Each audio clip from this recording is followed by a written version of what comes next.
अपना चल रहा है जीवन की मूलभूत इकाई और आपके बुक में ये नाम दे रहा है जीवन की मौलिक इकाई, वो एक ही बात है। ठीक है, तो जीवन की मूलभूत इकाई या फंडामेंटल यूनिट ऑफ लाइफ, इसको इंग्लिश में बोल सकते हो आप। इधर से दिख रहा है, यहाँ नहीं देख।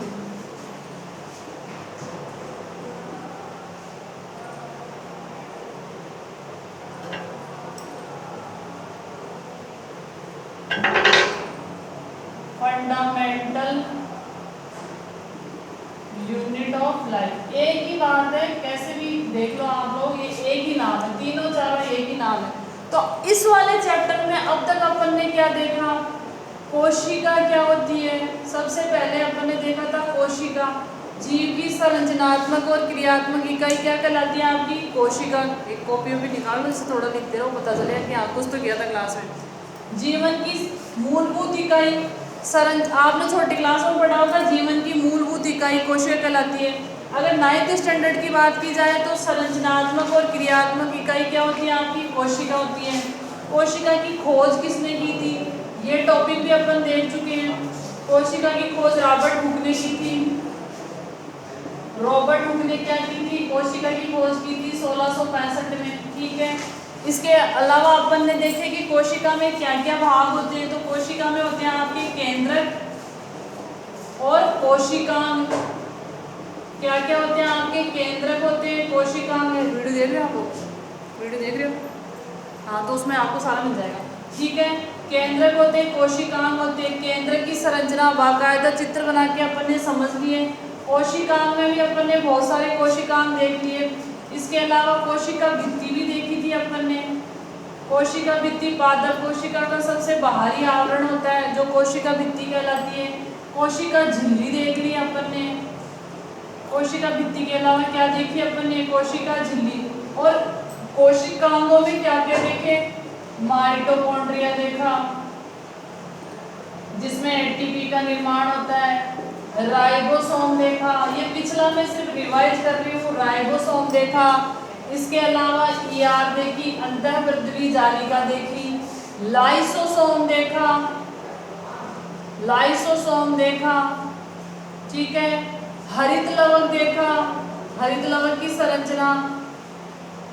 ठीक है, माइटोकॉन्ड्रिया, हरित लवक। हाँ, गोल्जिकाय नहीं देखा अपन ने, गोल्जिकाय देखेंगे अपन आज। ठीक है, गोल्जिकाय के बारे में नहीं देखा, उसको अपन आज डिटेल्स देखेंगे, गोल्जिकाय क्या होता है।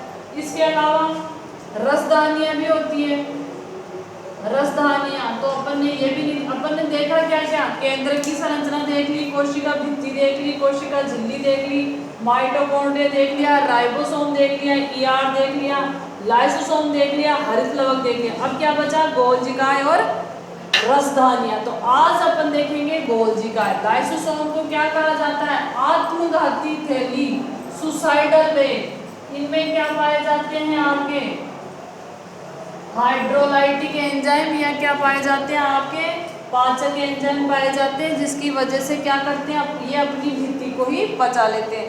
आज देखेंगे अपन लाइसोसोम नहीं, गोल्जिकाय, गोल्जी पॉड। इसको गोल्जिकाय भी बोलते हैं, गोल्जी बॉडी भी बोलते हैं। गोल्जी बॉडी दोनों एक ही बात है, कंफ्यूज नहीं होना है। गोल्जी बॉडी बोल दो सॉरी, या गोल्जी काय बोल दो। ये भी कहाँ पाए जाते हैं आपके, कोशिका के अंदर पाए जाते हैं। दे रखा क्या आपके गोल्जी। हाँ, इसका तीसरा नाम भी है इसका, गोल्जी उपकरण। तो अपन ने 3 नाम देखे हैं। जो गोल्जिकाय है वो क्या है, कोशिकांग। क्या है आपका, कोशिकांग, कोशिका का अंग है। एक बार थोड़ा सा आउटर देखो, ये जैसे आपकी कोई कोशिका है, मैंने बाकायदा जंतु कोशिका और पादप कोशिका को समझाया है। तो कोशिका के अंदर जो जो होंगे ना, वो सारे क्या कहलाएंगे आपके, कोशिकांग। जैसे ये एक अंग है, ठीक है, ये आपका माइटोकॉन्ड्रिया है, माइटोकॉन्ड्रिया में ऐसा ऐसा होता है। ये आपका हरित लवक है, ठीक है, इसकी संरचना अपन ने समझ ली है। तो कोशिका के अंदर जो जो अंग पाए जाते हैं वो क्या कहलाएंगे आपके, कोशिकांग। ठीक है, तो कोशिका में अपने माइटोकॉन्ड्रिया, गोल्जी काय, लाइबोसोम, राइबोसोम देखा। आज अपन देखेंगे गोल्जी बोर्ड, गोल्जी बॉडी या गोल्जी उपकरण।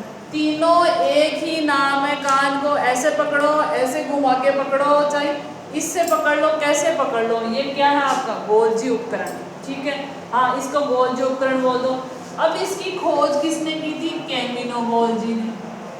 खोज किसने की थी? कैमिनो गोल्जी, ये वैज्ञानिक का नाम है। कैमिनो गोल्जी एक वैज्ञानिक थे, साइंटिस्ट थे। इन्होंने क्या की? इसकी खोज की, इसलिए इसका नाम क्या रख दिया अपन ने? गोल्जी को रख दिया। ठीक है, अब इसकी संरचना में भी सिस्टर्नी और क्या पाई जाएगी आपके? इसको सिस्टर्नी बोल सकते हो, पुट्टिकाएं पाई जाती है। देखो, गोल्जी जो उपकरण होता है उसमें भी क्या हो गया आपकी? ऐसी ऐसी पुट्टिकाएं पाई जाएगी, सिस्टर्नी पाई जाएगी, मतलब ऐसी ऐसी संरचनाएं पाई जाएगी। जैसे लाइसोसोम में क्या पाई जाती थी आपकी? सिस्टर्नी और वेसाइकल। लाइसोसोम में क्या थी? सिस्टर्नी और वेसाइकल। वैसे ही आपका जो गोल्जिकाय होगा उसमें भी क्या पाई जाएगी आपकी? सिस्टर्नी और वेसाइकल। इधर दो, नहीं दिख रहा तो ठीक है। अब क्या करेगी ये? आपस में एक दूसरे पे ऐसे ऐसे रहेगी, ऐसे ऐसे व्यवस्थित रहेगी। मैं डायग्राम ढंग से बना देती हूँ।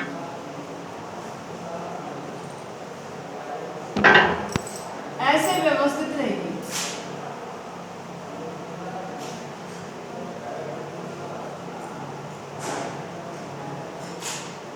ठीक है, ये क्या है आपकी? सिस्टर्नी।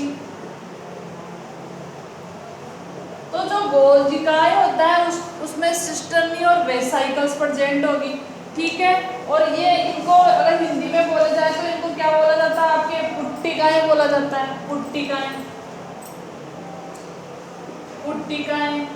ठीक है, ये चपटी होगी, मतलब ऐसे फ्लैट होगी। ठीक है, इसके अलावा जो गोल्जिकाय होता है इसका मुख्य कार्य क्या होता है? जो आपके कोशिका के थ्रू जो भी कुछ पदार्थ बने हैं, जैसे कोशिका में क्या बनेंगे? अपशिष्ट पदार्थ बनेंगे। ठीक है, हर कोशिका पाचन, शोषण, उत्सर्जन करती है। उपयोगी पदार्थ बनेंगे, उपयोगी पदार्थ बनेंगे। तो मैंने जब ईआर पढ़ाया था, अंतःपृथ्वी जालिका पढ़ाई थी, एक मैंने ऐसी संरचना बनाई थी। आप लोग वीडियो को दोबारा से देखना, ऐसी संरचना बनाई थी। तो ये क्या करेंगे? कुछ पदार्थों को इसके अंदर डाल देंगे जिनकी जरूरत होगी। और ये जो ईआर होती है, अंतःपृथ्वी जालिका होती है, ये पूरी कोशिका में फैली होती है, नेटवर्क की तरह। ठीक है, जैसे आपने ट्रेन का जाल बिछा हो, पटरियां बिछी हो ट्रेन की, वैसे ये हर जगह फैली रहती है। तो इनके अंदर जो भी उत्पाद होगा ये इसमें डाल देगी, या फिर ये इसके पास वाले से इसमें डाल देगी। और कोशिका के जिस अंग तक पहुंचाना है, जिस भाग तक पहुंचाना, वहां क्या कर देगी? आपके आसानी से पहुंच जाएगी। ठीक है, एक काम तो ये हो गया, इसके पदार्थों के आवागमन में मदद कर रही है, या पदार्थों को पहुंचाने में मदद कौन कर रहा है? आपका गोल्जिकाय। ठीक है, इसने कुछ बनाया है और इसमें ले जाके डाल दिया। ठीक है, अब इसका दूसरा काम क्या है? कुछ मात्रा में ईआर का संश्लेषण भी करता अंतःपृथ्वी जालिका। तो इसके कार्य में आ जाएगा। ये तो थी इसकी संरचना। अब इसके कार्य क्या क्या हो सकते हैं? तो इसके कार्य देखो, जो आपके गोल्जी उपकरण है इसका कार्य क्या है? ईआर ने जो भी संश्लेषित किया, ठीक है, अंतःपृथ्वी जालिका क्या करती है? आपके कुछ पदार्थों का संश्लेषण भी करती है। तो ईआर हिंदी में बोलेंगे इसको अंतःपृथ्वी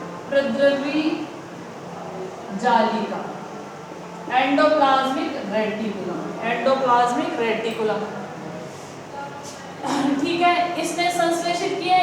तो इसने जो संश्लेषित किए वो क्या करेगी? आपका इसके संश्लेषित उत्पाद कहाँ डाल दिए जाएंगे? अपने उत्पाद गोल्जिकाय में डाल देगी।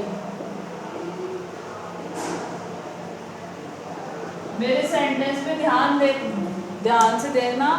ईआर ने कुछ बनाया है, ठीक है, उसने लाके कहाँ डाल दिया? गोलजिकाए में, ये देखो इस ट्यूब में डाल दिया, इस नली के अंदर डाल दिया, जो भी बनाया। अब इसको कहाँ ले जाना? अब देखो एक चीज ध्यान रखना, एक कोशिका में एक ही गोलजिकाए नहीं होते, केंद्रक एक होता है, माइटोकॉन्ड्रिया एक से ज्यादा हो सकते हैं, पर जो गोलजिकाए है वो बहुत सारे होंगे। तो उनको पैक करके इस सामान को यहाँ से लेके कहाँ पहुंचा देंगे? जहाँ जरूरत हो। जैसे मैंने क्या किया, अभी मुझे चाहिए आपको, मैंने कहा कि जो आपका मार्कर है उसमें इंक खत्म हो गई, ठीक है, तो आप क्या करोगे, यहाँ से जाओगे और इंक लेके आओगे, ठीक है। तो मेरे मार्कर की जो प्रॉब्लम थी कि मतलब इंक खत्म हो गई, आपने लाके इसमें डाल दी और मेरा काम चल रहा है। तो वैसे क्या करेगी, ईआर ने जो भी उत्पाद बनाए वो कहाँ डाल देगी? यहाँ पे। और इसको जो फंक्शन करना है, कहाँ ले जाके इसको डालना है, तो ये उसमें मदद करेगा, ठीक है, कोई प्रॉब्लम। नेक्स्ट देखते हैं और अगला फंक्शन क्या होगा इसका। जो आपकी जटिल शर्कराएं होगी, दूसरा काम है जटिल शर्कराओं को शुगर जिसको बोलते हो शर्करा, शुगर को सामान्य शुगर में बदल देगी।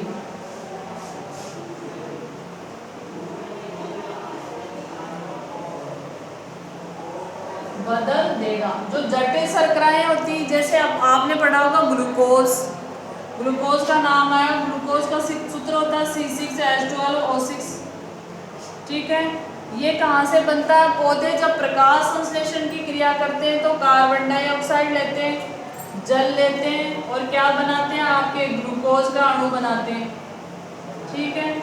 C6H12O6 मिलके क्या बनता है? आपके ग्लूकोज। प्रकाश संश्लेषण की क्रिया होती है। तो जो सिंपल शुगर होती है उसको, सॉरी जटिल शुगर को किस में बदल देते हैं? आपके साधारण या सिंपल शुगर में बदलने का काम भी कौन करता है? आपका गोल्जीकाय करता है, ठीक है। और कुछ मात्रा में लाइसोसोम को बनाने में भी मदद करता है। लाइसोसोम के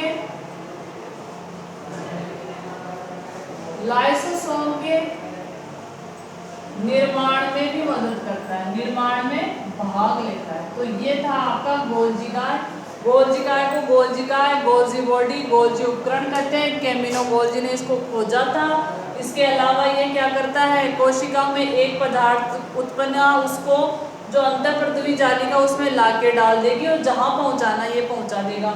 जटिल शुगर को सिंपल में बदल देगा और लाइसोसोम के निर्माण में भी गोल्जीकाय भाग लेता है, ठीक है। इसके अलावा देखते हैं रसधानियां। अगला टॉपिक है आपका रसधानियां।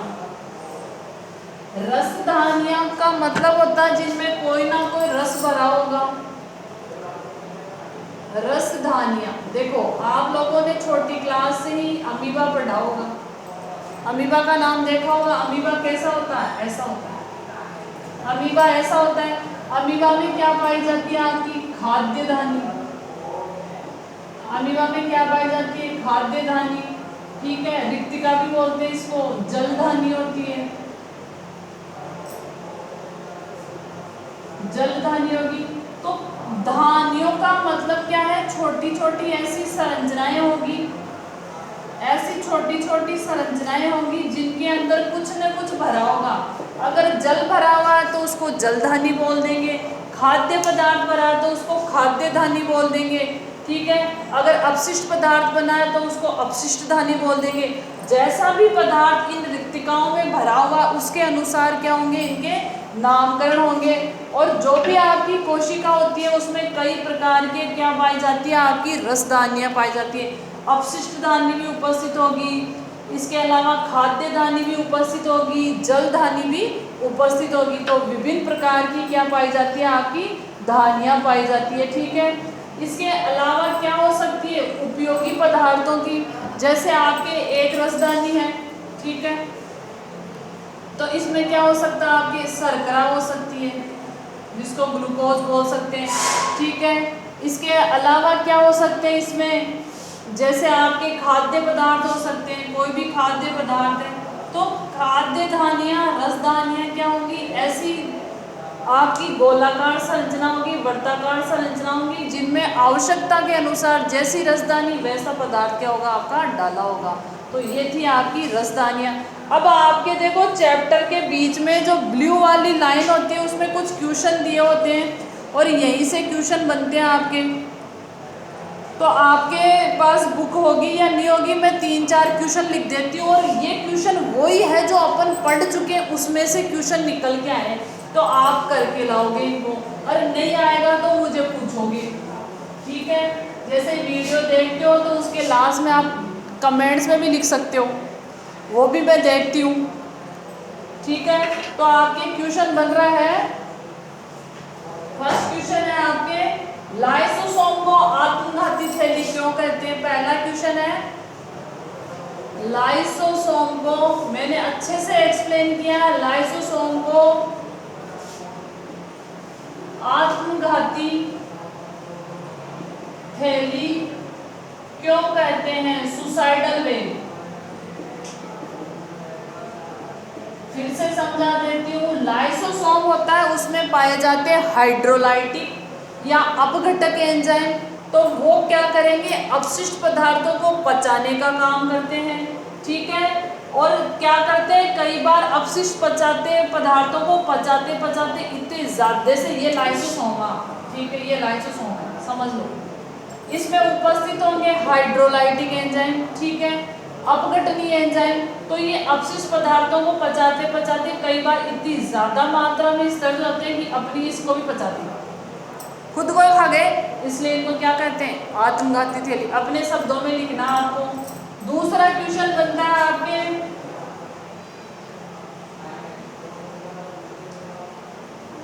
ऐसे दो अंगकों के नाम बताओ, ऐसे दो कोशिकांग लिख लो, ऐसे दो कोशिकांगों के नाम लिखो, कोशिकांगों के नाम लिखो जिनमें डीएनए पाया जाता है, जिनमें डीएनए पाया जाता है। मैंने जब पढ़ाया था आपको उस टाइम भी बताया था, ये मैं नहीं बताऊंगी अभी बता दूंगी तो फिर कुछ बचेगा ही नहीं, ठीक है। हाँ, एक क्वेश्चन और है, कोशिका में प्रोटीन का संश्लेषण कहाँ होता है। मैंने पढ़ाया था तब लिखा था प्रोटीन फैक्ट्री, कोशिका में प्रोटीन का संश्लेषण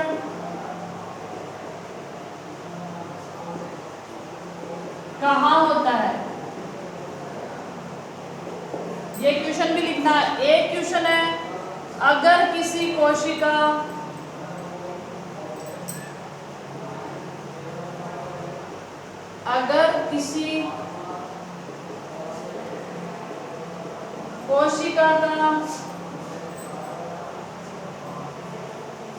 संगठन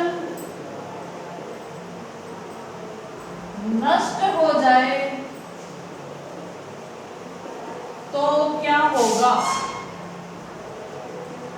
ये चारों क्वेश्चन करोगे आप कॉपी के अंदर, ठीक है। इसके बाद अगली क्लास में अपन पढ़ेंगे कोशिका विभाजन, अगली क्लास में पढ़ेंगे कोशिका विभाजन। Thank you.